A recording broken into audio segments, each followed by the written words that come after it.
Welcome back to another episode of the Field of 68's off-season grade series. I'm thrilled to be joined today by a new member of the Field of 68 family, Ant Wright. You probably know him from his online persona, shall I say, Ant, but he also played basketball at Michigan. He played at Oak Hill Academy. He is a guy that I believe knows the Big Ten as well as anybody here on these internet streets, and he's here today to help me break down Purdue's offseason. Ant, let's start with this. Uh, they they pretty much kind of ran it back with the guys you expected them to run it back with, right? Obviously, Zach Edey is gone. They also lost Lance Jones to graduation. Mason Gillis transferred to Duke, and they brought in a couple of freshmen, five specifically, including one, Daniel Jacobson, who I really want to pick your brain on. But for the most part, they're just kind of bringing their guys back. Braden Smith, he's back. Fletcher Lawyer, he's back. Trey Kaufman-Wren, he's back. Miles Colvin, Cam Heide, maybe we're going to see a breakout from them. Who knows? But they're all back. It's part of what Matt Painter does when he builds a program. How do you feel about Matt Painter saying, I got enough guys in my locker room already to be able to get it done?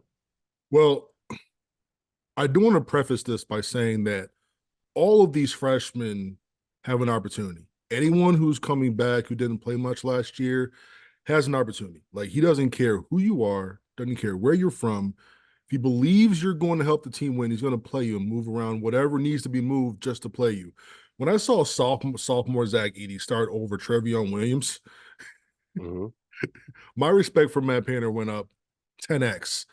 I can see why he's not very attractive to a lot of high-end prospects, and it's because he doesn't kiss their ass. So when it comes down to the roster, like, if you do work all summer long, all off season, he's going to give you that opportunity. And that's what Braden Smith and Fletcher Lawyer did their freshman summer and that off season in the early fall. They were going to work against everyone. That's why you saw them start right away, immediately. I think when you have this type of group coming in, he signed 6, dropped to 5 in the last month or so. But he's about 2 deep at every position, which is where you want to be as a coach.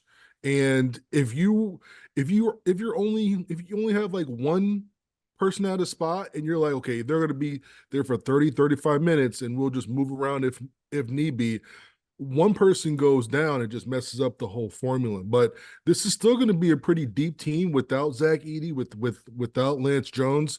Maybe the ceiling isn't the same, but they're going to compete for another Big Ten title for sure. Yeah, the top of the Big Ten is wide open, and we'll be talking about quite a few Big Ten teams here on the series. But to me, it starts with Braden Smith and Fletcher Lawyer. Like, I think you got to get those guys back. I think Fletcher Lawyer is due for a step forward. I don't think he quite was as improved last season as I maybe thought that he would be. But He I still shot think well.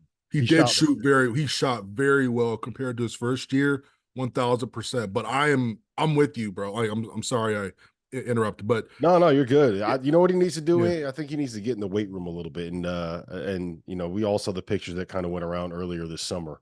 But get a little bit stronger. But to me, Braden Smith, I think that he'll look. RJ Davis is get back, and he's going to be really good. And there's a couple of other really good guards out there.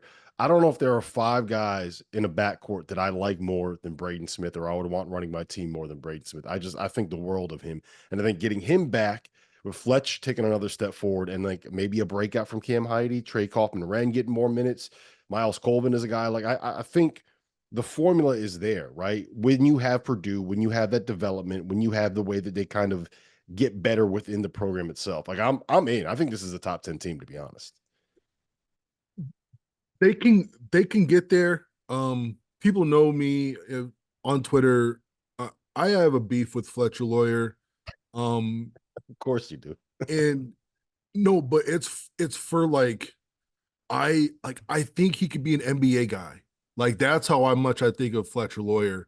And I'm sitting here like, this dude's just 20 pounds away, like, from like being like a legit prospect.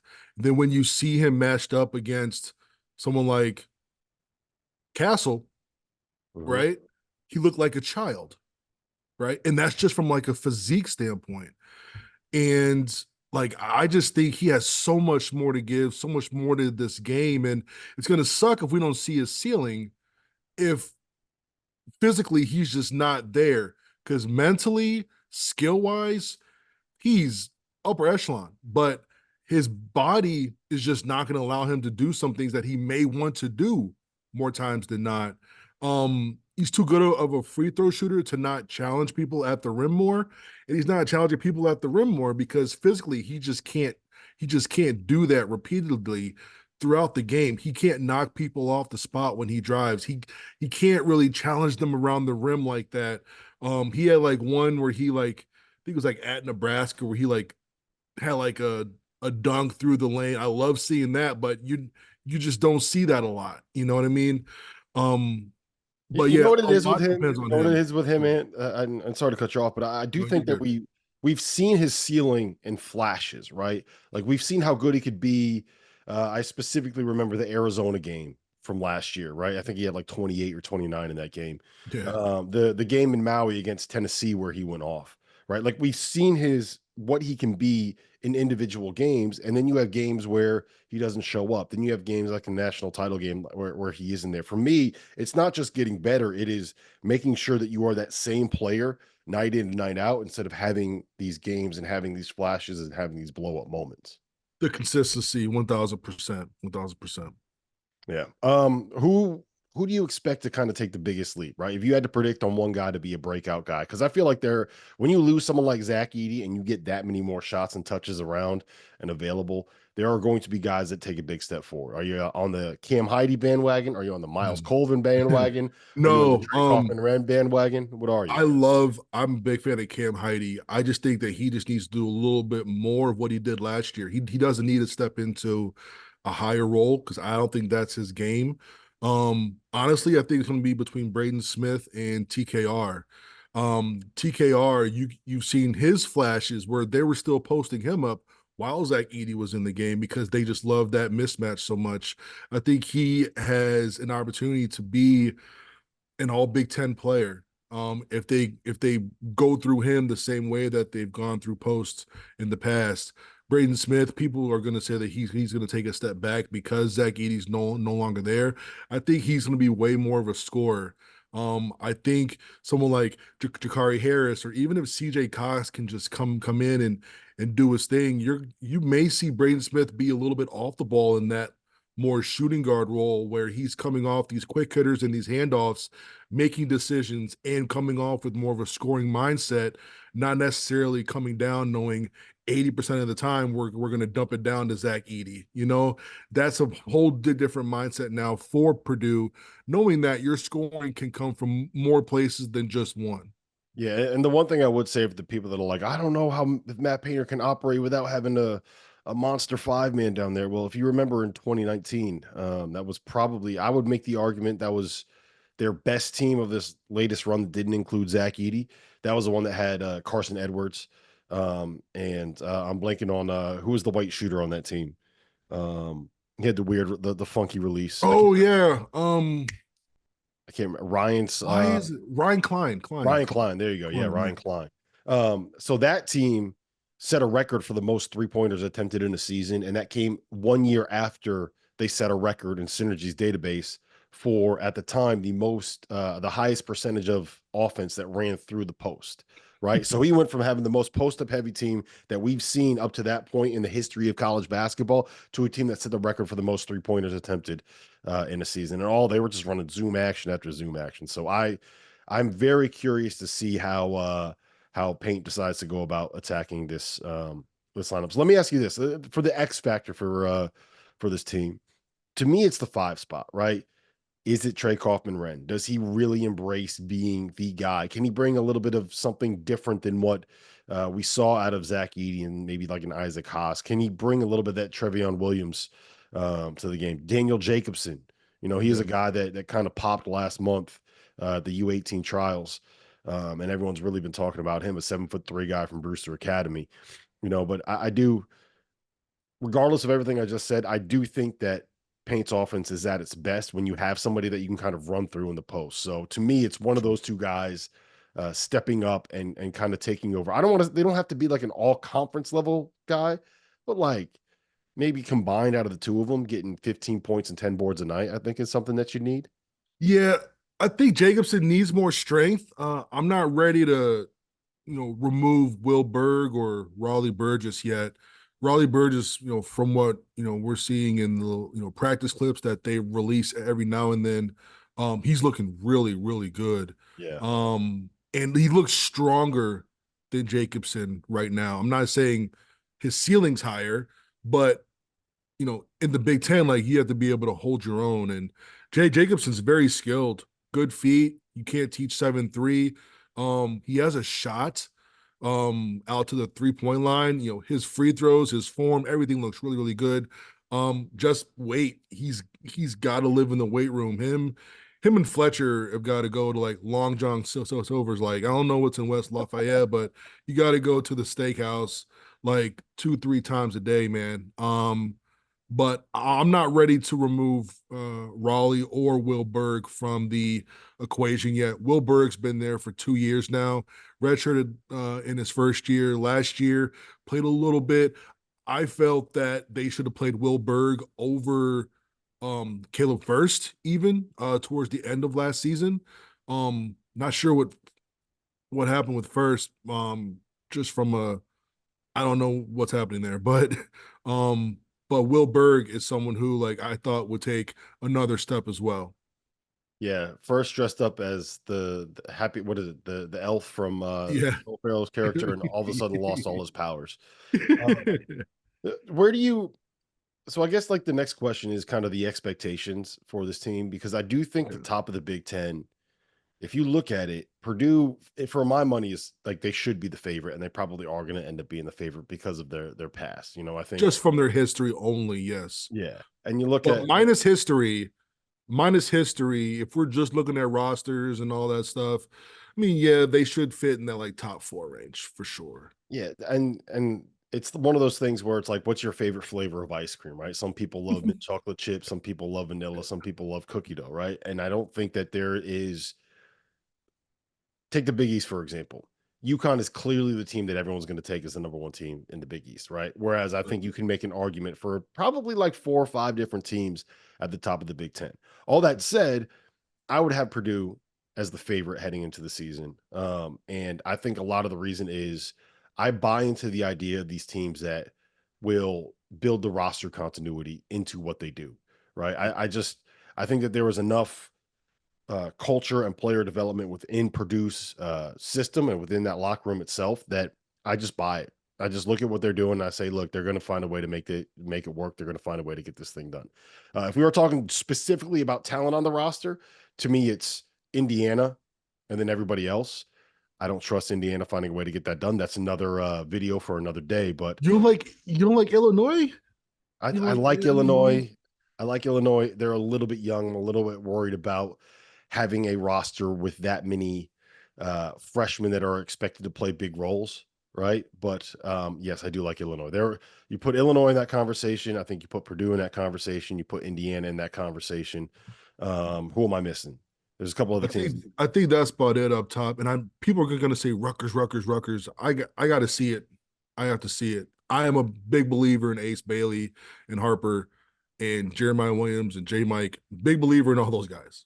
But I have to see it first. Yeah, you can make an argument for Rutgers. I would have Rutgers kind of on that next tier as well. And then I think Maryland is closer than people realize. They're one of Yeah, those things where they can sneak up on somebody. Jacoby Uh, Gillespie is really, really good. yes, he is. All right. So with Purdue, is the expectation for them to win it this year? Like, is it? Absolutely. It's always the expectation. And even though I'm just going to be, look, the best team doesn't always win the Big Ten.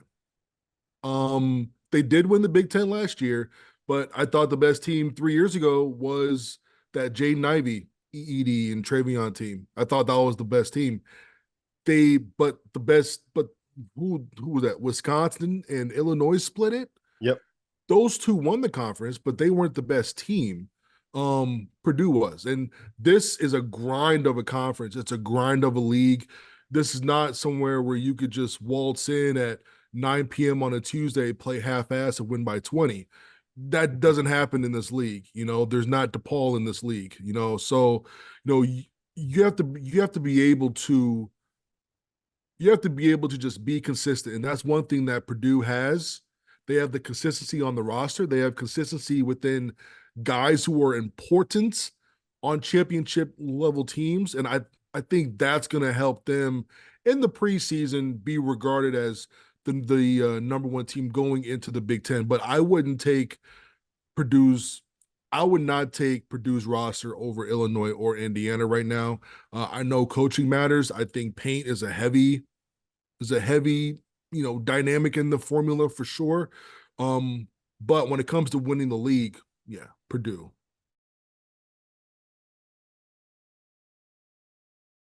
Whether you are a world-class athlete or a podcaster like me, we all understand the importance of mental and physical well-being and proper recovery for top-notch performance. After a 6-month season loaded with cross-country travel, I can promise you that proper recovery is a priority for me these days. That's why I'm excited that Unified Healing is sponsoring this episode of the Field of 68. Unified Healing is a new and super innovative global network of wellness centers powered by Energy Enhancement System, or the EE system. If you haven't heard of the EE system yet, you'll want to listen up. This technology promotes wellness, deep relaxation, purification, and rejuvenation. Whether you're here in New Jersey or at one of the hundreds of other locations across the globe, access to a center is easy and affordable. If you're interested in experiencing the EE system technology for yourself, go to unifiedhealing.com/unified68 to learn more and find a center near you. That's UNIFYD healing.com/UNIFYD, the number 6, the number 8. No material or testimonials on the Unified Healing website are intended to be viewed as medical advice or as a substitute for professional medical advice, diagnosis, or treatment. Always seek the advice of your physician or other qualified healthcare provider with any questions you may have regarding a medical condition or treatment, and before undertaking a new healthcare regimen, including the EE system.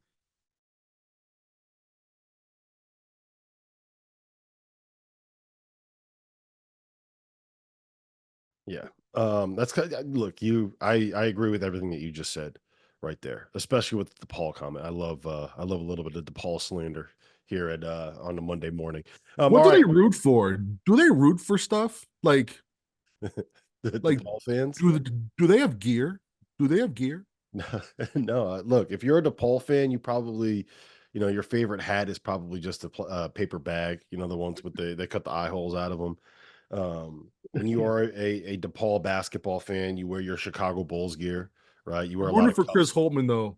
I I look, like I like Chris. I like Chris a lot. I'm I rooting think for him Holt, to do well there. yeah, I think Holt will find a way to be. I don't know if you can be a consistent tournament team at DePaul, but I think he'll be able to kind of max that out. If you're 500, that's like a national championship team with DePaul.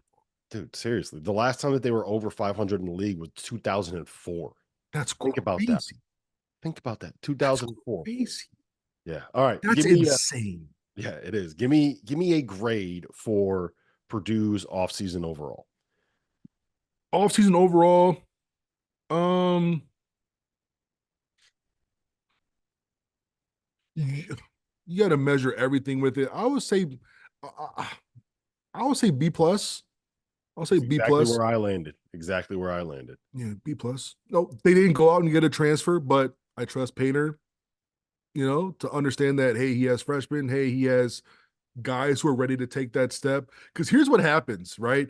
You have Cam Heide, Miles Colvin. The idea of them are to make that next step. Here's what happens. Coaches go out and they get a super senior in that same position, and they hold those guys back for another year. Mm-hmm. Right. And then that's where the program can get kind of down, because then those guys want to now leave. Now you got to start all the way over. So I think it's a B plus from how he was able to retain the guys that he wanted. And he was able to still be too deep at every position. And he has very mature players coming in, very mature players coming in. Yeah, that's exactly where I landed. Look, you're losing the two-time national player of the year and the most dominant college basketball player that we've seen in 2 decades, right? It's a nightmare to think about trying to replace that. I think he did about as well as he could. I think he brought back the guys that he wanted to bring back, and I think that he is going to have one of the top 3 to 5 backcourts in all of college basketball, if not the Yeah. best backcourt in all of college basketball. I also think that losing Lance Jones is bigger than people realize, and Mhm. that missing out on Cannon Catchings, that's a hard name for me to Mhm. say, is, I would say, he's probably would have been the most talented of the freshmen that he had bringing in, which, look, I understand why that kind of went the way that it went. But I do think that your uh, talent is something that is not easily replaced, the talent at that level. So B Yeah. plus is kind of where I landed with it as well. Give me a final Yeah. prediction, then we can wrap it up. What does Purdue do this next season? Honestly, I think they end up um I think preseason is fair to have them as winning the Big Ten. I'm gonna say they get third in the Big Ten, and I think they lose in the round of 32 in like a 4 or 5 game or something like that. Yeah, I was going to say somewhere around 26-9 heading into the NCAA tournament. Win a couple games in the Big Ten tournament, somewhere in the top 3 of the Big Ten standings. I think this is going to be one of those years where you have like 3 teams tied at 15-5, sharing the league title. And then if they get to a Sweet 16, I think that would be a good run for them. That will In be a great run for great run for them if they can get there. Yeah, listen, this has been an episode of the Field of 68's off-season grades. Make sure you keep it here. We are going to be rolling out about 45 of these over the course of the next 2 months. And appreciate you being here, man. Yes, sir.